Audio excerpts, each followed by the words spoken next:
सबको अस्सलाम वालेकुम। सॉरी फॉर इनकन्वीनियंस, ये थोड़ा सा इशू हो गया था कनेक्टिविटी का। तो मेरा ख्याल तकरीबन सारे लोग ऐड हो गए।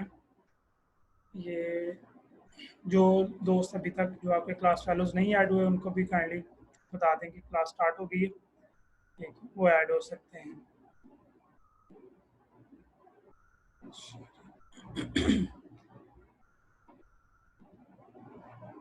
हाँ जी, ये कौन ऐड हो रहा है अभी?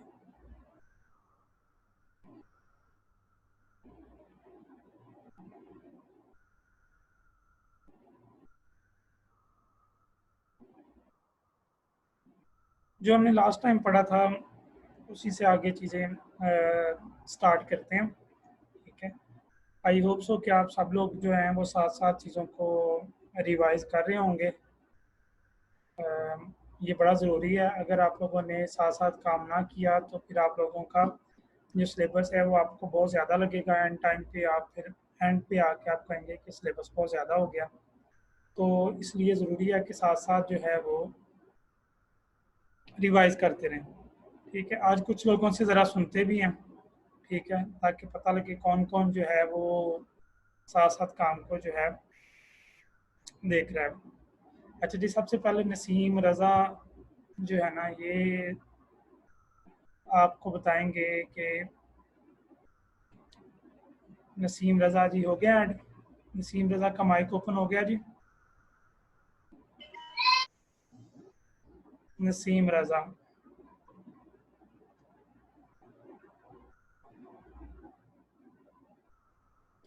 नसीम रज़ा आपको बताएंगे कौन कौन से फैक्टर्स होते हैं जो कि अफेक्ट करते हैं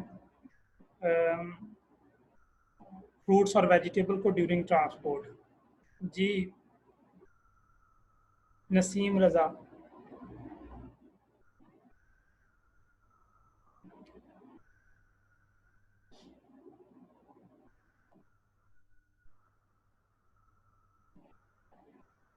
नसीम रज़ा, आवाज़ आ रही है आपको?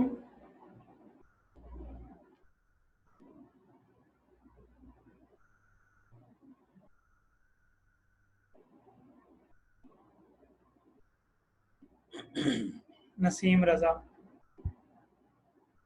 अच्छा जी, चलो नसीम रज़ा नहीं है जी, एबसेंट है, उनकी आवाज़ नहीं आ रही, ना उनका कोई टेक्स्ट आ रहा है। फ़हीम अज़हर बताएंगे जी आपको कि लास्ट टाइम हमने जो पढ़े थे कौन कौन से फैक्टर्स हैं जो कि अफेक्ट करते हैं क्वालिटी ऑफ फ्रूट्स और वेजिटेबल को ड्यूरिंग ट्रांसपोर्ट। जी, अस्सलाम वालेकुम सर। कौन कौन से बच्चों की आवाज़ आ रही है बुलवाएं। कौन कौन से जी सर फैक्टर वो करते हैं? क्या नाम है, ट्रांसपोर्टेशन में हैंडलिंग है, अच्छा, लोडिंग अनलोडिंग, जिसमें आपने रैक्स के बारे में बताया था कि ऊपर और नीचे एक तरतीब के साथ रैक्स बने होते हैं, उनमें हम वो लोड करते हैं और उसको फिर क्या नाम है टेम्परेचर होता है, और एयर एक्सचेंज के बारे में बताया था आपने, और एयर एक्सचेंज रेट से भी हम इसको वो टेम्परेचर उसका कम कर सकते हैं। और ठीक हो गया, शाबाश। अच्छा जी, ये जो बात कर रहे हैं ये हमने एक फैक्टर पढ़ा था मिक्स लोड वाला, ठीक है। तो उसमें हमने बताया था कि वो अगर हम डिफरेंट कमोडिटीज़ को एक जगह के ऊपर स्टोर कर देंगे तो उससे भी जो है वो क्वालिटी इफेक्ट हो सकती है, ठीक है। ये उस फैक्टर की ज़रा वजाहत कर, हमने टेम्परेचर की बात की थी कि टेम्परेचर भी इफेक्ट करता है, ठीक है। तो टेम्परेचर से रिलेटेड भी इन्होंने बात की थी जी। अक्सा खलील, अक्सा खलील,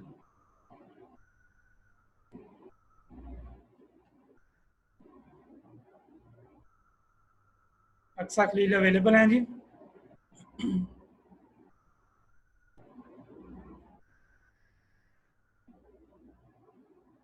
ये अक्सा खलील जी सर, ये माइक अपना ऑन करें, मैंने इधर से कर दिया, आपकी तरफ से नहीं हो रहा।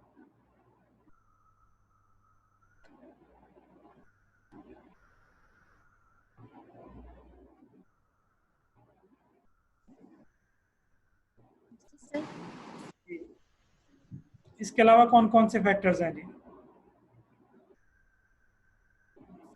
मैंने टेम्परेचर के बारे में पढ़ा है, इससे पहले कल मैंने इंटरनेट का प्रॉब्लम था तो मैं क्लास नहीं ले सकी। नहीं, उससे पहले बताया भी था हमने कौन सर कौन यही पढ़ा था टेम्परेचर के बारे में। हाँ जी, सबसे जो पहला फैक्टर पढ़ा था हमने लास्ट क्लास में, जो लास्ट क्लास से भी पहले क्लास थी, उसमें था इनिशियल क्वालिटी। ठीक है, तो इनिशियल क्वालिटी जो है वो अगर किसी भी आपकी फ्रूट या वेजिटेबल की अच्छी नहीं है तो जो फाइनल प्रोडक्ट होगी वो भी उससे अफेक्ट होगी, उसकी शेल्फ लाइफ भी अफेक्ट होगी। ठीक है जी, आगे देखते हैं। इन चीज़ों को थोड़ा सा रिवाइज करते रहा करें ताकि आपको पता हो कि हम क्या पढ़ रहे हैं और किधर जा रहे हैं। ठीक है, साथ साथ चीज़ों को करते रहेंगे तो आप लोगों का फ़ायदा है इसमें। ठीक है, अच्छा जी, जो हमने पूरे जो फैक्टर्स में बात हम करते रहे हैं कि कौन कौन सी चीज़ें हैं जो कि अफेक्ट करती हैं, तो उसमें हमने देखा था कि डिफरेंट फैक्टर्स थे, जिस तरह हम इनिशियल क्वालिटी था, टेम्परेचर था, ठीक है, फिर वाटर लॉस था। ठीक है, तो डिफरेंट हमने फैक्टर्स पढ़े थे। तो उसमें हर फैक्टर में तकरीबन हमने बात की थी कि दो चीज़ें बहुत ज़्यादा अफेक्ट करती हैं, एक रेस्पिरेशन और दूसरी राइपनिंग। ठीक है, कि फ्रूट जो है वो जब राइपन होने लगता है तो उसमें रेस्पिरेशन रेट बहुत ज़्यादा हो जाता है। ठीक है, तो वो प्रोडक्ट को अफेक्ट करता है। तो आज हम थोड़ा सा देखेंगे कि राइपनिंग क्या होती है, रेस्पिरेशन क्या होती है और इथाइलिन का पोस्ट हार्वेस्ट टेक्नोलॉजी में रोल क्या है, कि इथाइलिन किस तरह जो पोस्ट हार्वेस्ट हैंडलिंग को अफेक्ट करती है। ठीक है, तो ये आज हमारा टॉपिक है। अभी कोई अटेंडेंस ना लगाए, मिर्ज़ा उमैर, मिस हो जाएगी बाद में आपकी अटेंडेंस। अभी ज़रा गौर से लेक्चर को सुने। फ्रूट राइपनिंग क्या होती है जी? फ्रूट राइपनिंग बेसिकली है कि जब भी हमारे पास फ्रूट जो है वो पकना शुरू होता है तो उसका एक टिपिकल फ्लेवर, उसका कलर, उसकी पैलेटेबिलिटी, उसका टेक्सचर जो है वो चेंज होना शुरू हो जाता है। ठीक है, यानी उसकी कंपोजिशन के अंदर जो है वो ऐसी चेंजेस आती हैं जिसके रिजल्ट के तौर पे काफ़ी चीज़ें उसके अंदर चेंज होती हैं। ठीक है, अब कंपोजिशन में जो चेंज आता है वो किस तरह का होता है? कंपोजिशन में चेंज का यहाँ पे मतलब ये है कि जो इसकी स्टार्च है वो शुगर्स में चेंज हो रही है। ठीक है, जो भी आपको पता है कि जितने भी कार्बोहाइड्रेट्स होते हैं वो जो शुगर्स की फॉर्म में बॉडी में होते हैं, उनको जब स्टोर किया जाता है तो वो स्टार्च में, ग्लाइकोजन में, ठीक है, ग्लूकोज, ये सारी इन चीज़ों में स्टोर होती है शुगर। ठीक है, अब स्टार्च जो है वो वापस कन्वर्ट होती है शुगर्स में। ठीक है, तो इसकी कंपोजिशन में चेंज आती है। स्टार्च शुगर में कन्वर्ट होगी तो इसका एक रिजल्ट होगा, वो क्या होगा कि जितने भी एसिड्स हैं, एसिड्स कम हो जाएंगे, शुगर ज़्यादा हो जाएगी। इसलिए जब फल पका होता है तो उसका जो टेस्ट होता है वो स्वीट इन टेस्ट होता है। ठीक है, तो ये चेंजेस होती हैं। ठीक है, इसके अलावा क्या होता है कि जो सेल वॉल होती है उसकी ब्रेकडाउन होती है, फ्रूट की सेल वॉल की ब्रेकडाउन होती है, इंजाइमेटिक ब्रेकडाउन होती है। इंजाइमेटिक ब्रेकडाउन होने से क्या होता है कि जो सेल वॉल के जो सेल्स होते हैं या टिश्यूज होते हैं वो ब्रेक होते हैं। ठीक है, वो सॉफ्ट होना शुरू हो जाते हैं। ठीक है, तो इसी तरह जब फल पक्का होता है तो उसमें वो क्या हो जाता है, सॉफ्ट हो जाता है। ठीक है, फिर इसी तरह मैंने आपको बताया कि जो स्टार्च की कन्वर्जन होती है शुगर में, तो उसमें क्या होता है बेसिकली कि हाइड्रोलिसिस होती है स्टार्च की। स्टार्च के जो मॉलिक्यूल्स होते हैं उनकी ब्रेकडाउन होती है, ब्रेकडाउन होने से शुगर जो हैं वो प्रोड्यूस होती हैं। जो शुगर्स प्रोड्यूस होती हैं वो अकोमुलेट होना शुरू हो जाती हैं और जितने भी ऑर्गेनिक एसिड्स होते हैं या फिनोलिक कंपाउंड्स होते हैं, ठीक है, वो डिसअपियर होना शुरू हो जाते हैं। ठीक है, और इसके अलावा क्या होता है, इसके अलावा जितने भी फ्लेवरिंग कंपाउंड्स होते हैं उनकी प्रोडक्शन ज़्यादा हो जाती है। ठीक है, तो इस पूरे प्रोसेस को हम कहते हैं फ्रूट राइपनिंग। ठीक है, एक और बड़ी इंटरेस्टिंग बात सुन लें, मैंने आप लोगों के लिए 15 to 16 पेजेस का एक पूरे कोर्स का एक ओवरव्यू तैयार किया है। ठीक है, इन फ्यूचर कहीं पे भी आप जाते हैं, आपका जॉब इंटरव्यू हो, आपका कोई भी किसी जगह पे भी आपका कोई टेस्ट हो, ठीक है। तो वो जो शॉर्ट नोट्स हैं पूरे कोर्स के, ठीक है, वो मैं आपको इंशाल्लाह ताला अपलोड कर दूंगा, उसको संभाल के रखिएगा। कभी भी आपने पूरे कोर्स को रिवाइज करना हो तो उसको पढ़ लीजिएगा, तो आपको सारा कोर्स जो है वो रिवाइज हो जाएगा। अच्छा जी, फ्रूट राइपनिंग के हवाले से हम इस बिहेवियर को, राइपनिंग के बिहेवियर के बेस के ऊपर हम फ्रूट्स को दो हिस्सों में डिवाइड करते हैं, ठीक है। इसको हमने पहले भी पढ़ा है, क्लाइमेक्टेरिक फ्रूट्स और नॉन क्लाइमेक्टेरिक फ्रूट्स, ठीक है। क्लाइमेक्टेरिक फ्रूट्स को हमने कहा था कि ये वो फ्रूट्स हैं जिनकी राइपनिंग और रेस्पिरेशन जो है वो हार्वेस्टिंग के बाद भी जारी रहती है, ठीक है। इसमें इथाइलिन प्रोडक्शन जो है वो कंटिन्यूसली जो है वो जारी रहती है, ठीक है। और इनमें जो रेस्पिरेशन रेट है वो भी इंक्रीज हो जाता है। एक मिनट जी।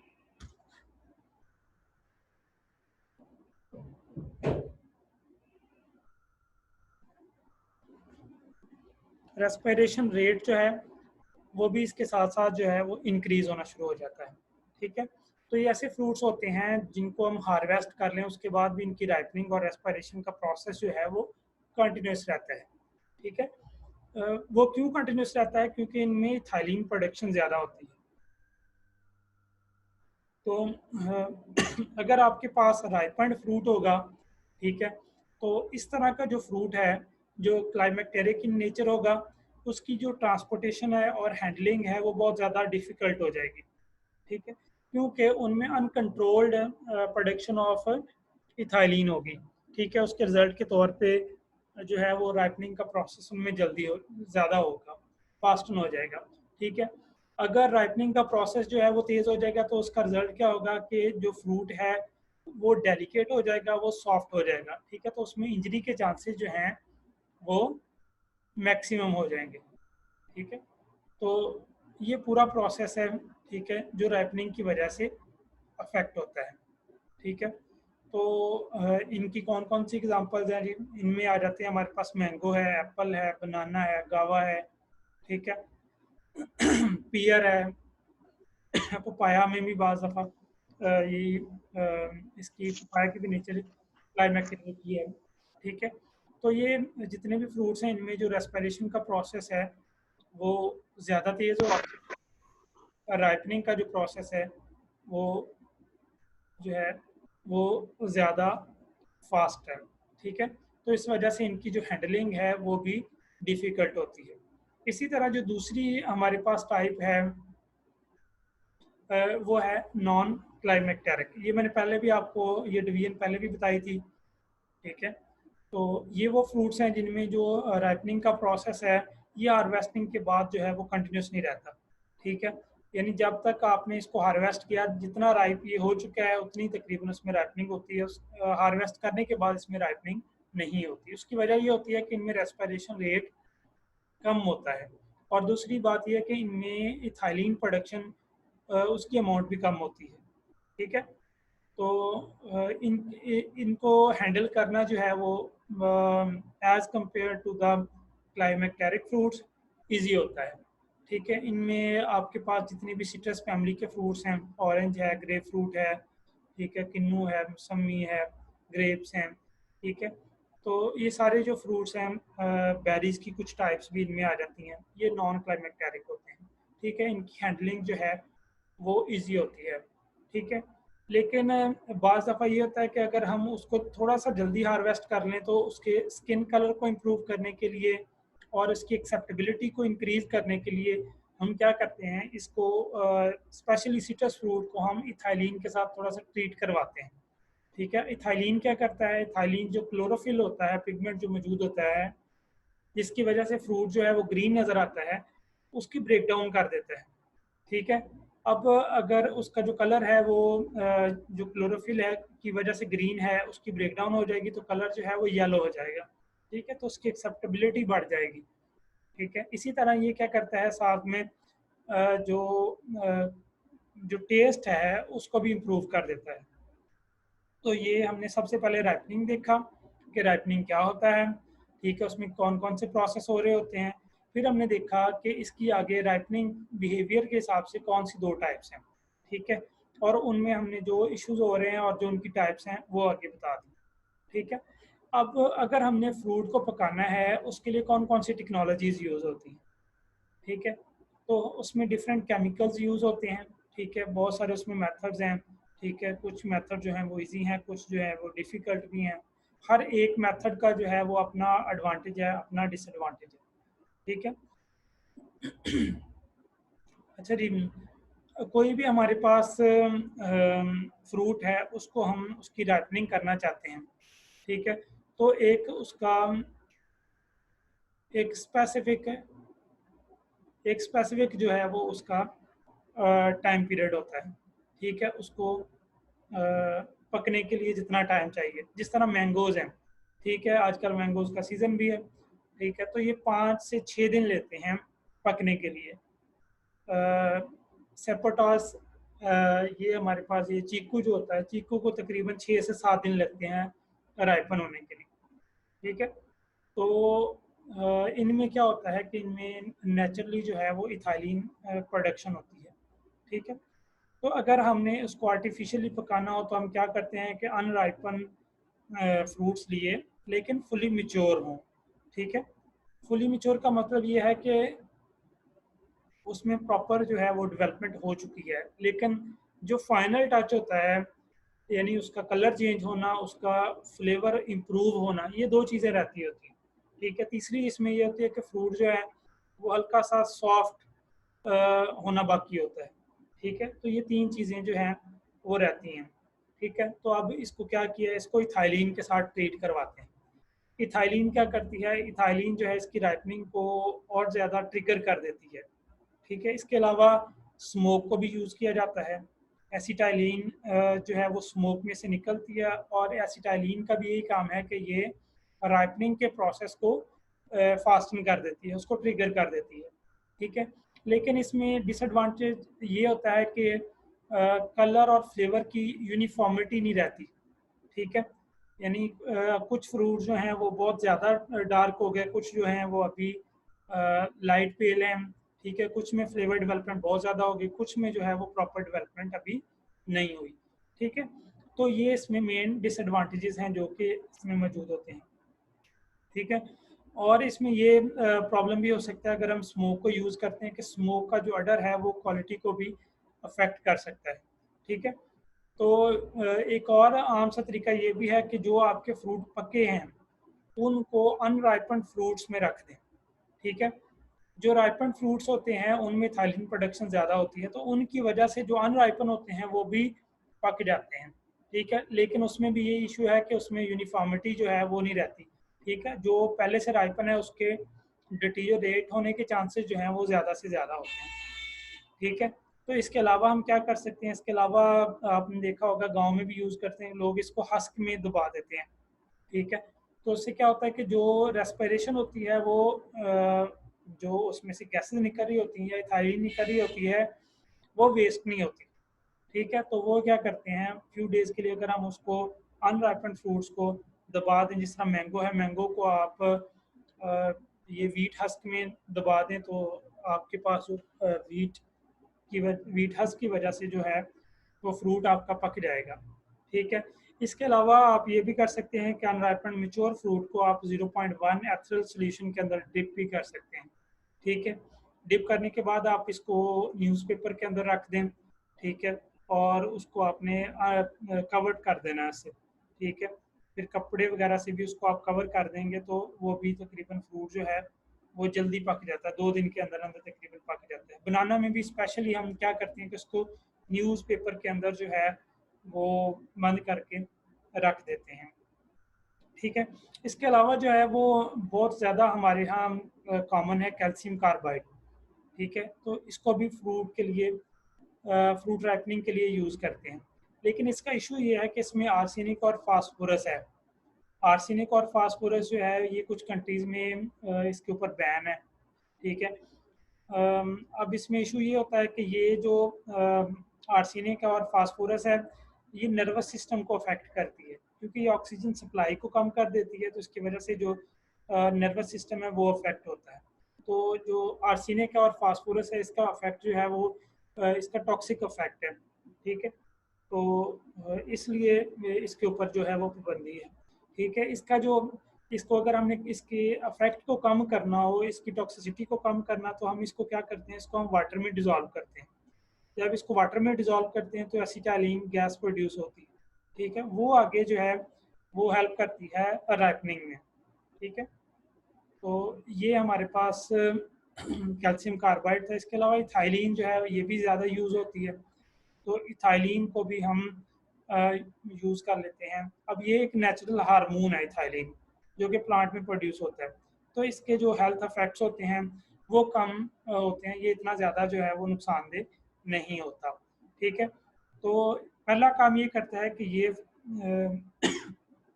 डीग्रेनिंग एजेंट के तौर पे काम करता है, ठीक है। फ्रूट्स की जो है ग्रीन कलर को रिमूव करता है, ठीक है, और येलो कलर को इंड्यूस करता है, ठीक है। फिर जो पील होती है फ्रूट्स की वो येलो हो जाती है, ठीक है। और दूसरा काम ये करता है कि उसका अरोमा और स्वीटनेस जो है वो उसको इन्हेंस कर देता है, ठीक है। तो लेकिन जब इसकी जो सिलेक्शन हमने इसको करनी है, ठीक है, वो डिपेंड करती है कि हमारे पास कितनी कास्ट है, कितनी कन्वीनियंस है, या सेफ्टी इफेक्ट्स तो नहीं है कुछ। जिस तरह अगर हम इथाइलिन गैस को डाइल्यूट करें, ठीक है, वो सेफर होती है, ठीक है। अगर हम प्योर इथाइलिन को यूज़ करें तो वो एक्सप्लोसिव होती है, फ्लेमेबल होती है, ठीक है। उसमें जो है वो नुकसान के चांसेस जो हैं वो ज़्यादा होते हैं, ठीक है। तो इसके लिए स्पेसिफिक एयर टाइट जो है रूम रिक्वायर होता है, ठीक है। और temperature normally 18 to 21 degree centigrade temperature mostly fruits के लिए रिक्वायर होता है, ठीक है। मैंगोज के लिए थोड़ा सा ज़्यादा होता है, 29 से 31 डिग्री सेंटीग्रेड होता है, ठीक है। तो इसके आगे दो तरीके यूज़ करने के, ठीक है। पहले में हम ये करते हैं कि रूम के अंदर जो है पहले इथाइलिन गैस की जो कंसंट्रेशन है 10 माइक्रोलीटर पर लीटर, ठीक है, 24 आवर्स के लिए इतनी मेंटेन कर लेते हैं, ठीक है। 24 घंटों के बाद इसको वेंटिलेट करते हैं रूम को, ठीक है। तो इसके अंदर हमने रखा होता है अपने फ्रूट को रखा होता है, ठीक है। तो 24 घंटे पहले इतनी कंसंट्रेशन पे मेंटेन रखना है, उसके बाद उसको वेंटिलेट कर देना है, ठीक है। तो ये जो है कार्बन डाइऑक्साइड की हायर कंसंट्रेशन को होने से रोकता है, ठीक है। अगर हमने फोर्स्ड एयर के ज़रिए वहाँ पे वेंटिलेशन किया तो ये भी जो है ना वो हेल्पफुल होता है। यानी इस तरह भी इसकी इथाइलिन की जो है वो कंसंट्रेशन हम मेंटेन रख सकते हैं, ठीक है। यानी पहले रूम के अंदर आपने जो फ्रूट्स हैं उनको रखा, ठीक है, और इथाइलिन गैस को हमने 10 माइक्रोलीटर पर लीटर इतनी कंसंट्रेशन के ऊपर जो है वो 24 आवर्स के लिए रखा, उसके बाद उसको वेंटिलेशन स्टार्ट कर दी, ठीक है। दूसरा तरीकाकार क्या है कि आप इथाइलिन जो है वो इथानॉल जो है उसको भी यूज़ कर सकते हैं। इथानॉल को हम